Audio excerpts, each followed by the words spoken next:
La psicología humanista. La psicología humanista ha tenido una considerable influencia en el desarrollo de nuevas concepciones de aprendizaje. La teoría que está detrás de esta psicología es la filosofía centrada en los estudios de Carl Rogers y el trabajo del pragmático filósofo de la ciencia y la educación John Dewey, las cuales enfatizan que la teoría humanista es fundamentalmente la experiencia subjetiva, la libertad de elección y la relevancia del significado individual. Esta nació como un movimiento de protesta. Abraham Maslow planteó que los movimientos psicológicos estaban centrados en la enfermedad y la deficiencia, y creía que la psicología se beneficiaría si se concentraba en el estudio de las personas sanas. Maslow llamó a esta orientación la tercera fuerza. Este enfoque se centra precisamente en esto, en lo que amamos y odiamos, en lo que valoramos, en lo que nos alegra, deprime y angustia. Maslow afirma que esto es lo que le preocupa a los educadores. La tercera fuerza. El humanismo no es científica, sin embargo, es válida en el sentido de que estos aspectos son parte innegable de la condición humana. Uno de los conceptos más importantes de este enfoque es el rol activo del organismo. Según este, desde la infancia los seres son únicos, tienen patrones de percepción individuales y estilos de vida particulares. No solo los padres influyen y forman a sus hijos, los niños también influyen sobre el comportamiento de sus padres. El rol activo, que se ve desde niño, es más visible aún cuando éste va adquiriendo el pensamiento lógico. Existe una brecha entre estímulo y respuesta, en que la persona piensa, reflexiona, considera las implicancias del comportamiento. Esto es muy importante para la teoría humanista, porque enfatiza que los humanos crean su mundo. Este concepto de la psicología humanista tiene algunas aplicaciones para la educación, puesto que sugiere que los alumnos pueden ser aprendices activos y entusiastas, más que entes pasivos a los cuales hay que forzar a aprender.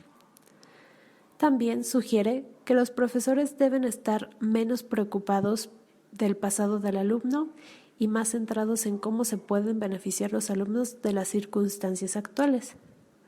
Comprende que en el proceso de enseñanza-aprendizaje está involucrado el self, tanto de los alumnos como de los profesores, ya que ambos se encuentran en el mismo camino, en un camino que se dirige a convertirse en personas más humanas.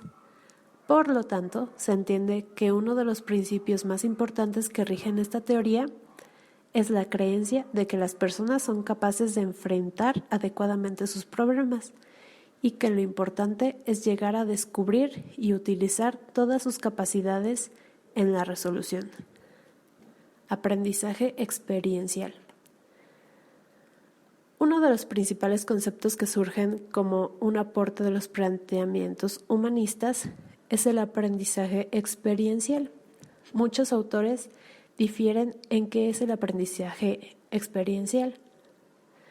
Bird y Wilson describen a este como el insight, que es aquella capacidad de la cual podemos tomar conciencia de una situación. McGill y Warner lo mencionan como el proceso en el cual las personas individualmente y con otros se comprometen en un encuentro directo, en el cual intencionalmente validan, transforman, dan un significado personal e intentan integrar sus conocimientos, dando de esta manera el aprendizaje experiencial, permitiendo el descubrimiento de posibilidades a partir de una experiencia que no hubiese sido evidente si el individuo lo hubiese experimentado por sí solo.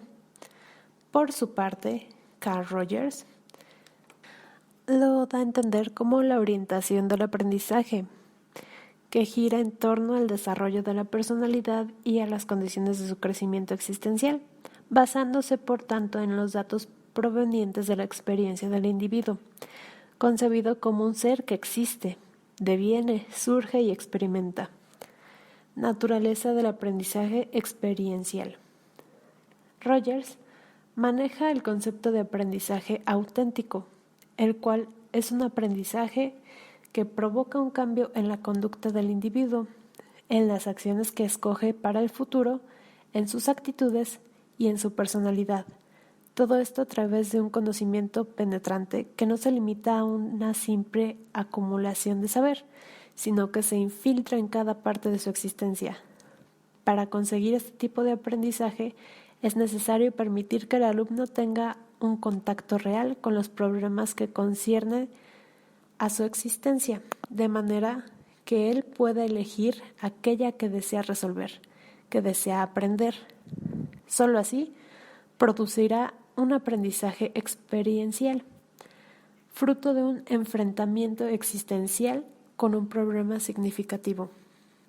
Es así como Rogers propone algunos principios propios de este aprendizaje experiencial. El aprendizaje significativo se realiza cuando el estudiante advierte que el material a estudiar le servirá para alcanzar las metas que se ha fijado.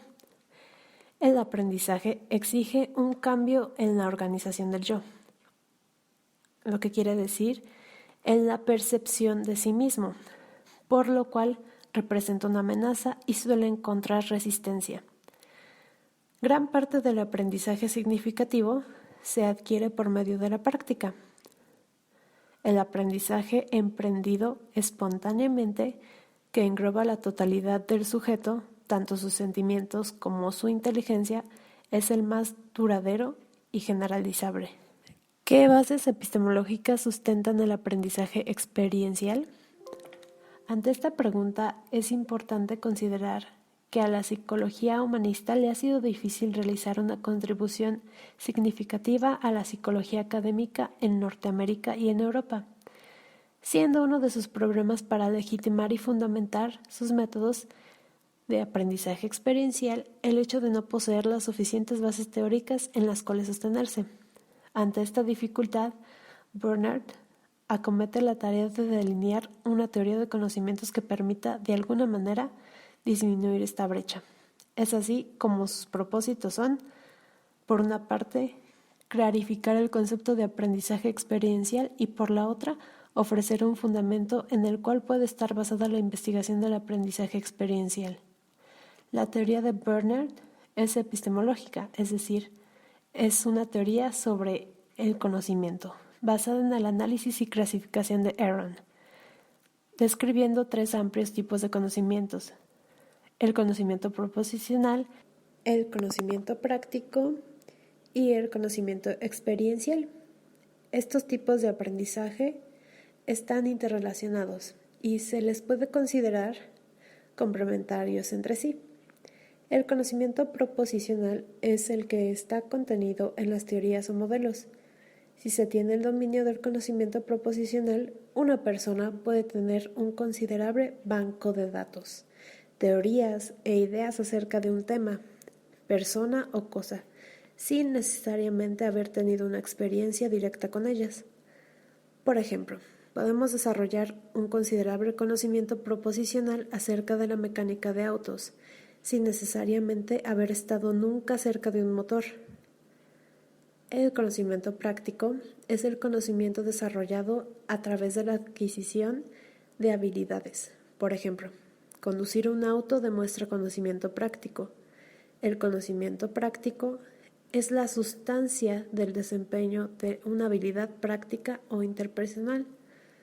Es importante notar, sin embargo, que una persona puede desarrollar un considerable conocimiento práctico sin necesariamente desarrollar un apropiado conocimiento proposicional.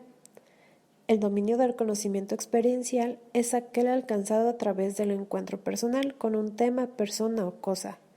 Es la naturaleza subjetiva y afectiva de este encuentro lo que contribuye a este tipo de aprendizaje. El aprendizaje experiencial no tiene que ver exclusivamente con relacionarse con otras personas. También se le puede desarrollar con objetos y lugares. Por ejemplo, podemos desarrollar un extenso conocimiento proposicional acerca de un lugar y luego visitarlo. Lo que sabemos ha sido modificado por nuestra experiencia, o sea, el conocimiento experiencial acerca del lugar. El conocimiento experiencial es necesariamente personal y es transmitido al otro a través de gestos, contacto visual, tono de voz y todos los otros aspectos no verbales de la comunicación. Y claro, puede haber conocimiento experiencial cuando dos personas llegan a estar muy involucradas una con otra en una conversación, en un encuentro de aprendizaje o en psicoterapia. El conocimiento experiencial se va construyendo a medida que vamos creciendo y se modifica en la medida que nuestra vida se desarrolla y cambia. Para Bernard, en el aprendizaje experiencial, aprendemos involucrándonos y aprendemos algo que es personal, mientras que en la enseñanza, expositiva principalmente, somos más pasivos y en lugar de involucrarnos, adoptamos el conocimiento que es de dominio público. El ciclo de aprendizaje experiencial según Kolff. En este ciclo, a los estudiantes se les ofrece una experiencia, un ejercicio, juego o simulación, estimulándolos a reflexionar sobre la experiencia. Y es a partir de esta experiencia que desarrollan nuevas teorías o modelos y luego son evaluados por la aplicación del nuevo aprendizaje a la situación real. En este ciclo se combinan los conceptos del conocimiento proposicional, experiencial y práctico cuando se requiere. La teoría del aprendizaje experiencial. Esta teoría se basa básicamente en que, dada la naturaleza subjetiva de la percepción de cada estudiante, se podría decir que la experiencia de cada uno puede ser diferente y por consiguiente distinta también en sus reflexiones sobre cada una de sus experiencias. Tienen que existir condiciones que propicien el aprendizaje. Esto se refiere a que tanto los especialistas como el clima en el que se desarrolla un trabajo educativo tiene que ser óptimo. Y las condiciones que se han de cumplir tienen que ser las siguientes. En primera, tiene que existir congruencia en el especialista. En segunda, tiene que existir consideración positiva incondicional. Y en tercera, tiene que existir reflejo, que es la capacidad de comunicar. La tendencia a la autoactualización. Como fenomenólogo, Rogers ha reconocido una disposición fundamental en el ser humano que es la necesidad permanente de desarrollarse y de crecer. A esta tendencia la denomina tendencia actualizante y es una tendencia inherente a los seres humanos, una tendencia a desarrollarnos con todas nuestras potencialidades de manera que nos favorecemos y nos enriquecemos. Por otro lado, Abraham Maslow planteó una escala de necesidades humanas, cuyo último peldaño es la necesidad de la autoactualización. Él hace objeto de su preocupación el estudio de las necesidades, capacidades y tendencias de las personas, ya que necesitamos un mantenimiento, como por así decirlo, el mantenimiento a nuestro propio desarrollo. Y este tiene que ser completamente sano y deseable a través de un impulso natural de crecimiento y cultivo de esas potencialidades.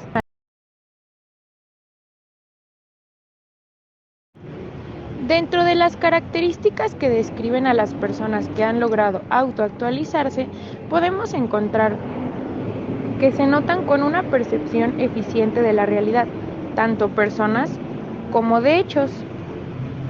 También que tienen un alto grado de aceptación de los otros, de ellos mismos y de su naturaleza. Están centrados en problemas que sienten como propios, como una tarea que deben resolver. Tienen la capacidad de desapegarse y la necesidad de privacidad. Son autónomas, independientes de una cultura y de un ambiente. Tienen voluntad. Continúan una capacidad de asombro y aprecio por lo conocido y lo desconocido.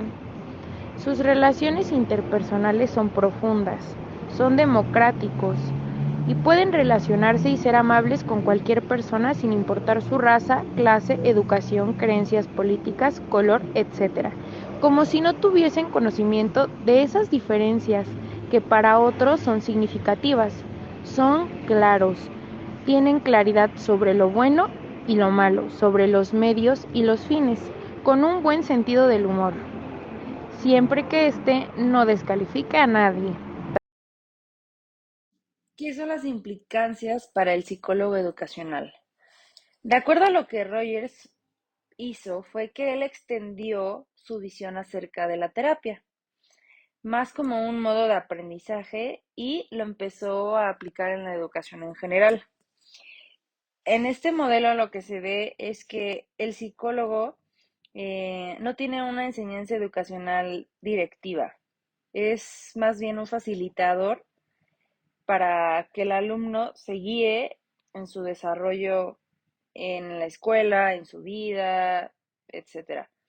Y lo que va a pasar es que a través de este modelo, el alumno va a entender qué tan dispuesto está a hacer lo que él quiera hacer, dándonos a entender que si el alumno quiere hacer algo o hacer algo, lo va a hacer o va a poder serlo y es su vida, o sea, y tiene que ser totalmente respetado. Podemos entender que hay varias características que se deben de tomar en cuenta en una entrevista y lo que el psicólogo deberá de demostrar es una calidez y responsabilidad, al igual que un genuino interés. Y lo más importante es que se debe demostrar una aceptación hacia la persona. Otra cosa que se menciona en el segundo y último punto es que el psicólogo no puede juzgar, no puede tener o reaccionar de alguna forma crítica, porque no es lo correcto. Y finalmente, lo que se menciona en el punto número 3 es que el alumno sí tiene la libertad de expresar sus sentimientos, pero lo que no puede hacer es controlar al psicólogo para llevar todos sus impulsos o sus sentimientos a la acción. Ya llegamos al punto final que habla de las metas de la educación según la teoría humanista. Aquí nos ponen tres y hablan de desarrollar la individualidad de las personas, a que los ayudemos a reconocerse como seres únicos y también que ayudemos a los estudiantes a que puedan actualizar sus potencialidades. Algo que podemos comentar es que muchas personas tienen valores muy arraigados y dentro de esta educación que podemos mostrar por fuera es que los ayudemos a clarificar esos valores. Otra parte es que esta psicología señala que la educación debe enfatizar y ayudar a los alumnos a que puedan decidir por ellos mismos, ver quiénes son y quiénes quieren ser, regresando a los primeros dos puntos de que tienen que ser individuales y reconocerse como seres únicos. Otra parte también señala que tenemos que comprender a los estudiantes, tenemos que comprender sus puntos de vista con el objetivo de poder mejorar la efectividad de la enseñanza. Cuando un profesor sabe conectar con sus alumnos, realmente lo entienden y le prestan atención y disfrutan la clase. Y eso es entre muchos otros puntos, ya que pues están las debilidades, las fortalezas, como técnicas y demás. La teoría psicológica de la tercera fuerza exige un nuevo tipo de educación, aquella que da prioridad al desarrollo del potencial, a comprendernos a nosotros mismos y a los demás, a relacionarnos unos con otros eficazmente, a satisfacer las necesidades básicas y a desenvolvernos hacia la autorrealización. Este tipo de educación ayudará al hombre a ser la mejor versión de lo que en sí representa. Ahora, ¿cómo lo aplicamos a la sala de clases? Si consideramos esta tendencia humana a la autoactualización y comprendemos el importante rol que desempeña la educación, surge una pregunta de cómo vamos a materializar estas ideas a una sala de clase. La respuesta pasa por establecer la no directividad como base del desarrollo de estas potencialidades, lo cual va a requerir, en primer lugar, ir en contra de los métodos tradicionales de enseñanza. En este sentido, Martín nos va a plantear que una educación no directiva debe evitar los exámenes tradicionales, no creativos ni eficaces, los exámenes como principio y fin de la educación, la creencia de que todo lo que se enseña es lo que se aprende, y dar más importancia al procedimiento que a las conclusiones obtenidas. Kirschenbaum menciona diversas dimensiones en las cuales se mueven las clases cuando los profesores intentan facilitar una educación no directiva. Como primer ejemplo, tenemos la libre elección o control del alumno sobre su aprendizaje, determinando sus propios objetivos y tomando sus propias decisiones. Se hace hincapié en la autoevaluación de cada estudiante, quien va aprendiendo a apreciar su propio progreso hacia la consecución de sus objetivos. El profesor dejará de ser un director del aprendizaje para convertirse en un facilitador del aprendizaje de sus alumnos. Bueno, consecuencias de su aplicación, necesidad de un cambio en el modo de percibir la enseñanza. Lamentablemente, la mayoría de las escuelas no se han caracterizado por tener ambientes propicios para dar espacio a este tipo de educación. Los sistemas educacionales imperantes en nuestros días se caracterizan por ser obligatorios para todos los niños, segregar a los niños de las actividades de los adultos, aislar a los niños en pequeños grupos con un solo adulto a cargo de su instrucción, agrupar a los niños de acuerdo a sus edades para proveer educación a un mayor número de niños con una modalidad paso por paso. Hoy en día las escuelas más parecen fábricas que comunidades de aprendizaje. Los sistemas educacionales parecen sustentar sus modelos en los procesos productivos en que lo que importa es el producto, conocimiento, la eficacia y la producción en masa, más que los niños que habrán de utilizar ese conocimiento, cómo lo habrán de utilizar, para qué lo utilizarán y para qué les servirá. Ahora tenemos las clases abiertas. Estas salas de clases abiertas se van a caracterizar porque sus objetivos son el desarrollo afectivo de la autoestima y la determinación por parte de los alumnos hacia sus necesidades de aprendizaje. Tendremos también el rol del educador, será de facilitador o guía. Los alumnos determinan qué es importante aprender. Son libres de elegir sus objetivos educativos y los métodos para alcanzarlos. La evaluación del avance consistirá más en autoevaluaciones que en evaluaciones externas hechas por los psicólogos educacionales. Las evaluaciones serán fundamentales, ya sean cualitativas y no cuantitativas.